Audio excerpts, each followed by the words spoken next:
Olá, pessoal! Estamos aqui hoje mais uma vez para refletirmos juntos a nossa liturgia do dia, tá certo? E nesse domingo, segundo domingo do Advento, unimos nossas preces às esperanças do povo de Israel e de todos os povos de todos os tempos. Então, nossa fé em Jesus se alimenta e se realiza pela esperança manifestada no próprio Cristo e por isso preparamos a sua chegada. Ao ouvir o clamor dos profetas Isaías e João Batista, preparai o caminho do Senhor, nos nossos pés e nossas mãos se firmam na construção do reino entre nós. Então, a primeira leitura está em Isaías capítulo 11, versículo 1 a 10. Isaías capítulo 11, versículo 1 a 10.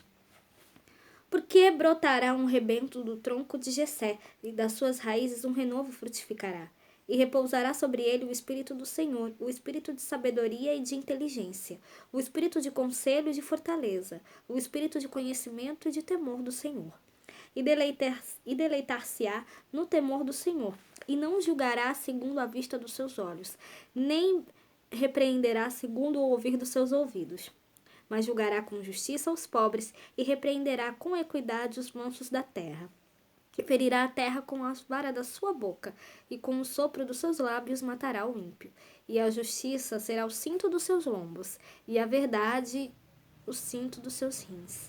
E morará o lobo com o cordeiro, e o leopardo com o cabrito se deitará, e o bezerro e o filho do leão e a nédia ovelha viverão juntos, e um menino pequeno os guiará. A vaca e a ursa pastarão juntas, e seus filhos juntos se deitarão. E o leão comerá a palha como boi, e brincará a criança de peito sobre a toca do áspide, e o já desmamado meterá sua mão na cova do basilisco. Não se fará mal nem dano algum em todo o monte da minha santidade, porque a terra se encherá do conhecimento do Senhor, como as águas cobrem o mar. E acontecerá naquele dia que as nações perguntarão pela raiz de Jessé, posta por pendão dos povos, e o lugar do seu repouso será glorioso. Porque há de acontecer naquele dia que o Senhor tornará a estender a sua mão para adquirir outra vez os resíduos do seu povo, que restarem da Síria, do Egito, de Patros, e da Etiópia, e de Elão, e de Sinar, e de Amate, e das ilhas do mar. Então, na primeira leitura, o oráculo de Isaías anuncia o Messias de linhagem davídica. Revestido do Espírito de Deus, o rei Messias trará justiça aos pobres, agindo na verdade, equidade e retidão. Restaurará a criação à sua origem, como desejada por Deus. A criação voltará à comunhão entre criaturas e Criador. E assim pacificada, reencontrará a harmonia entre as criaturas, como em um paraíso. Esse Messias, rebento de Davi, será sinal da salvação para todos os povos que o buscarão. Os cristãos, esperando o Natal, confessam e creem que Jesus é o Messias, filho de Davi, o Salvador prometido, o sinal divino portador da salvação e da paz. Ele é a paz, para que recebamos e vivenciemos a paz suscitada pelo Messias, Jesus, tá certo? E agora, falando da segunda leitura, hoje ela está em Romanos, capítulo 15, versículo 4 a 9. Romanos, capítulo 15, versículo 4 a 9. Irmãos, tudo o que outrora foi escrito para a nossa instrução, para que pela nossa constância e pelo conforto espiritual das Escrituras tenhamos firme esperança. O Deus que dá constância e conforto vos dê a graça da harmonia e concórdia uns com os outros, como ensina Cristo Jesus. Assim, tendo como que um só coração e uma só voz, glorificareis o Deus e o Pai de nosso Senhor Jesus Cristo.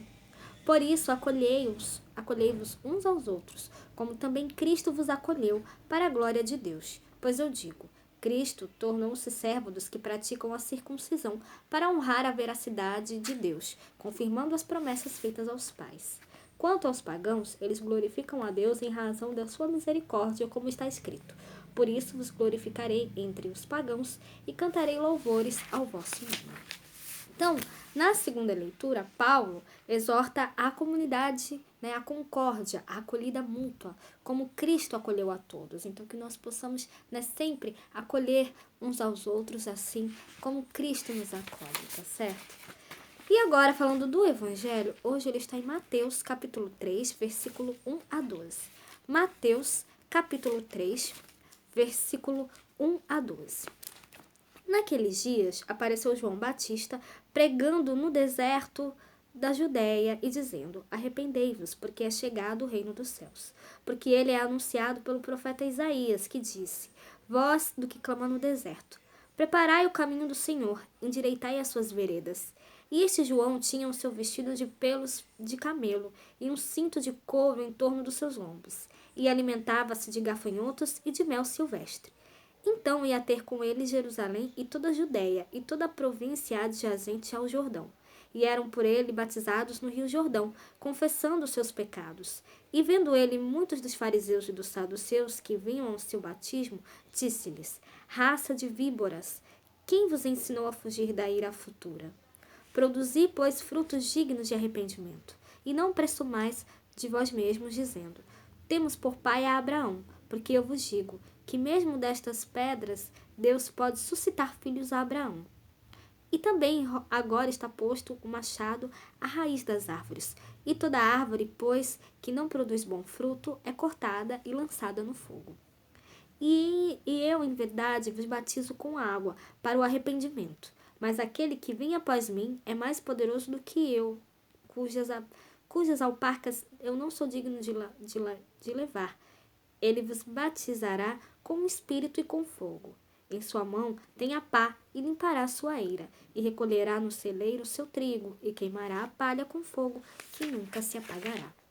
Então, no Evangelho, aparece a figura austera de João Batista. O precursor pregava a conversão em preparação para a chegada do reino de Deus em Jesus. Batizava com água como motivo de arrependimento para receber o ungido, que batizará com o Espírito Santo. João, no entanto, alerta que a conversão não é apenas exterior e por palavras, mas demonstrada por obras condizentes. Por fim, Silvano Fausti nos ajuda a meditar. Esse convertei-vos é o centro da pregação profética. Deus salva, é necessário converter-se a Ele e não perverter-se em outras direções. O homem que desde o início foge de Deus é chamado a inverter o caminho, o seu modo de pensar e de agir. Então, que nós possamos sempre, anunciar essa boa nova a todos, e nos converter cada vez mais em Cristo Jesus, tá certo? Então, era isso que eu tinha para falar para vocês hoje. Muito obrigada a todos por curtirem, por comentarem. Aqueles que só assistem mesmo também agradeço. Espero que vocês tenham gostado dessa reflexão de hoje. Espero encontrá-los todos aqui segunda-feira, se Deus quiser, para continuarmos refletindo cada vez mais as leituras da Sagrada Escritura. Então, muito obrigada a todos e até a próxima, se Deus quiser.